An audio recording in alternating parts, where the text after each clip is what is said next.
जब नई सरकार आई देखे कि सारे पदों पर एक जाति वर्ग विशेष के लोगों को नियुक्त कर दिया गया, उसमें एससी का 1, ओबीसी के 3, एसटी का 1 भी नहीं। जब तक सिस्टम में हमारी समानुपातिक भागीदारी सुनिश्चित नहीं होगी तब तक सामाजिक न्याय की अवधारणा की हम परिकल्पना नहीं कर सकते।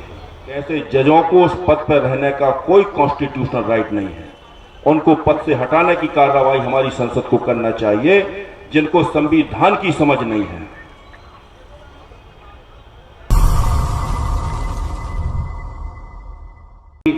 धार्मिक अल्पसंख्यक वर्ग की आबादी है, पूरे देश में है, मध्य प्रदेश में है। ये मिला के 97% आबादी होती है। ऐसा वर्ग जो ना एससी में कवर है, ना एसटी में, ना ओबीसी में, ना माइनॉरिटी में, उसकी संख्या कुल 3% है, सिर्फ 3%।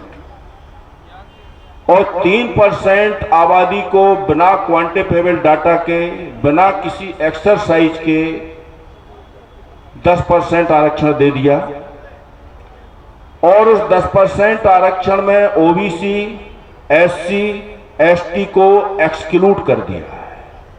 ये मान लिया कि गरीब केवल सवर्णों में होते हैं, एससी, एसटी, ओबीसी में गरीब नहीं होते हैं। किसी ने विरोध नहीं किया। मुकदमे भी लगे सुप्रीम कोर्ट में।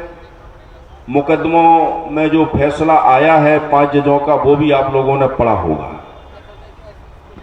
वो फैसला पढ़ के मुझे लगा, जो कि मैं इस मंच से बोल रहा हूं, कि ऐसे जजों को उस पद पर रहने का कोई कॉन्स्टिट्यूशनल राइट नहीं है। उनको पद से हटाने की कार्रवाई हमारी संसद को करना चाहिए, जिनको संविधान की समझ नहीं है। मध्य प्रदेश में 14% आरक्षण 1994 से था। पूरे देश में 27% आरक्षण नॉन डिस्प्यूटेड है। इंदिरा साहनी बनाम भारत संघ के फैसले में 9 जजों की संवैधानिक पीठ ने स्पष्ट कर दिया है कि पूरे देश में मंडल कमीशन की रिकमेंडेशन के मुताबिक और कलेक्ट किए गए डाटाओं के मुताबिक 52%, 8% आबादी है। क्योंकि ये डाटा 1931 के यूज किए गए हैं तो इस पर ज्यादा रिलाय नहीं किया जा सकता, लेकिन जो 27% का रिकमेंडेशन किया है ये रीजनेबल है, उचित है। और ये डायरेक्शन भी दिया देश के हर राज्य को, क्योंकि उस मुकदमे भी लगभग हर राज्य के ओर से पक्ष रखे गए थे, कि प्रत्येक वर्ष आपको एक आयोग गठित करके एक्सरसाइज रेगुलर आपको ये करना है। आयोग की रिपोर्ट को आपको हर साल मंगा के उसकी समीक्षा करना है। और जो पिछड़ी जातियां हैं उनकी नियमित रूप से अपलिफ्टमेंट हो रही है, नहीं हो रही हैं, जो योजनाएं हैं वो कारगर हैं कि नहीं हैं, ये समीक्षा करना चाहिए। ये सारे डायरेक्शन इंदिरा साहनी के जजमेंट में दिए गए हैं। बड़ा जजमेंट है, बहुत कम लोगों ने पढ़ा है। क्योंकि मध्य प्रदेश में हम लोगों ने मुकदमे किए हैं और 8 मार्च 2019 में पहली बार मध्य प्रदेश में 14 से बढ़ा के 27% आरक्षण हुआ। ऑर्डिनेंस जारी हुआ और विधानसभा से भी अगस्त 2019 में पारित हुआ। इसके खिलाफ मध्य प्रदेश हाई कोर्ट में आज की तारीख में 63 याचिकाएं हैं।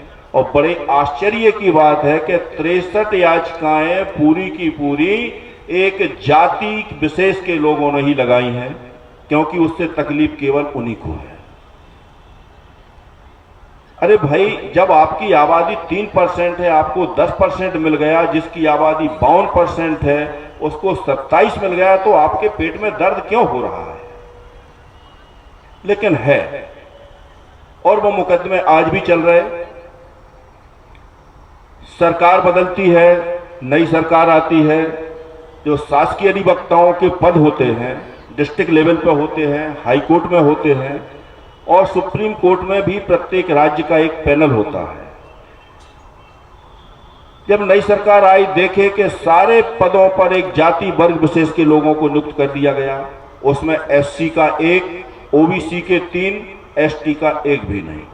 यानी 100 में से 99% केवल एक जाति विशेष के लोगों को शासकीय अधिवक्ताओं में नियुक्ति दी गई। उसको लेकर के हमने मुकदमा फाइल किया कि आरक्षण अधिनियम की धारा 2 में जो शासकीय अधिवक्ता का पद है वो लोक सेवक के पद की परिभाषा में कवर्ड है, और जो महाधिवक्ता कार्यालय है जिला न्यायालयों में शासन द्वारा बनाया गया एस्टेब्लिशमेंट है, वो एस्टेब्लिशमेंट की डेफिनेशन में कवर है, जो कि आरक्षण अधिनियम की धारा 2(6) में डिफाइन किया गया है। इसलिए आरक्षण प्रावधान इस नियुक्ति में भी एप्लीकेबल होंगे। और ये मुद्दा लेकर के पिटीशन फाइल की मध्य प्रदेश हाई कोर्ट की सिंगल बेंच ने 25 पेज का फैसला करके खारिज किया। उसकी अपील की, डिवीजन बेंच ने डिसमिस किया। उसकी सुप्रीम कोर्ट में SLP है, सुप्रीम कोर्ट ने उसमें नोटिस की हुई है और वो याचिका आज भी विचाराधीन है। सिस्टम हमारा कमजोर कहाँ है, उस सिस्टम को हमें समझने की जरूरत है। एक चीज मैं इसलिए बता रहा हूं, आज हम बोलते हैं कि हमारे जज नहीं है। अरे जब आपके वकील नहीं है तो जज कहां से आएंगे? और जो वकील हैं उनको समुचित अवसर नहीं दिया जा रहा है, इस पे हमको चिंतन करने की जरूरत है। आज हमारे लोग योग्य हैं, योग्यता से किसी भी मायने में किसी से पीछे नहीं है, लेकिन कास्ट वाइज उनको डिस्क्रिमिनेट कर दिया जाता है। विगत 40 सालों से देखने में आ रहा है, प्रत्येक स्टेट में जो हाई कोर्ट जजेस नियुक्त होते हैं वो मूलतः जो शासकीय अधिवक्ता होते हैं उसी में से उनके नाम रिकमेंड होते हैं।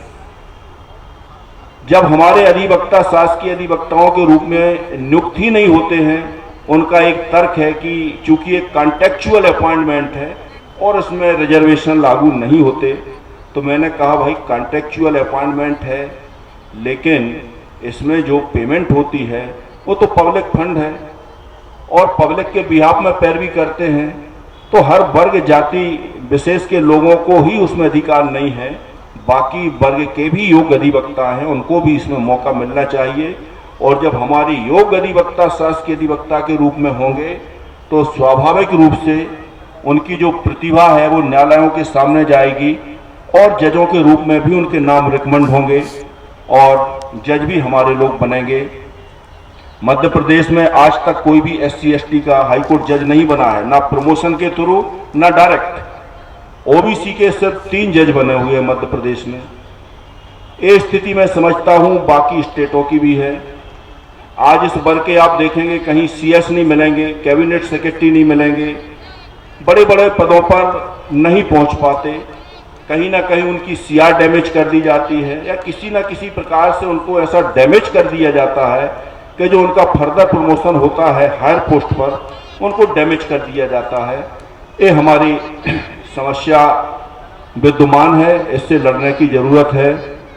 और अभी कॉलेजियम को लेकर के जो मुद्दा रखा है, इसमें हम लोगों ने चीफ जस्टिस ऑफ इंडिया को, प्रेसिडेंट ऑफ इंडिया को और लॉ मिनिस्टर को और समस्त देश के हाईकोर्ट जजों को रिप्रेजेंटेशन भेजा है OBC एडवोकेट वेलफेयर एसोसिएशन के लेटर हेड पर कि जो कॉलेजियम होते हैं, कॉलेजियम में SC ST OBC के जजों को रहना आवश्यक है और संख्या के अनुपात में इस वर्ग के अधिवक्ताओं के नाम भी हाई कोर्ट जज के रूप में रिकमेंड किए जाएं, ऐसी हम लोगों ने मांग की है।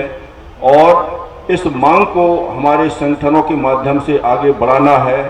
और जब तक सिस्टम में हमारी समानुपातिक भागीदारी सुनिश्चित नहीं होगी, तब तक सामाजिक न्याय की अवधारणा की हम परिकल्पना नहीं कर सकते।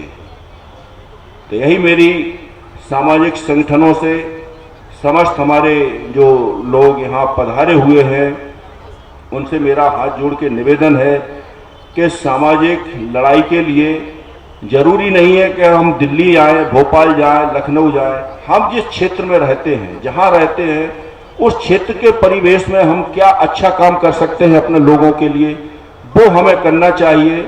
जैसे कि हम लोग मध्य प्रदेश में एक काम और किए हैं, 3 कॉलेजें हम लोगों ने गोद ली हैं और जितने भी गरीब बच्चे रहते हैं ग्रेजुएशन के बाद उनको फ्री ऑफ कास्ट हम लोग LLB कराते हैं। और एलएलबी कराने के बाद उनका फ्री ऑफ कास्ट रजिस्ट्रेशन भी कराते हैं और 3 साल उनको रहने की, खाने पीने की सारी व्यवस्थाएं करके उनको विधि के क्षेत्र में हम लोग प्रशिक्षित भी करते हैं। तो ये हमारे संगठन के माध्यम से मध्य प्रदेश में काम हो रहा है और एक काम मैं समझता हूँ हर स्टेट में हमारे समाज के लोगों को करना चाहिए, तभी हम इस समाज की प्रगति देख पाएंगे और एक परिकल्पना कर पाएंगे। यही मेरा आपसे निवेदन है, यही मेरी आपसे प्रार्थना है और मैं अपनी वाणी को विराम देता हूँ। जय भारत, जय संविधान।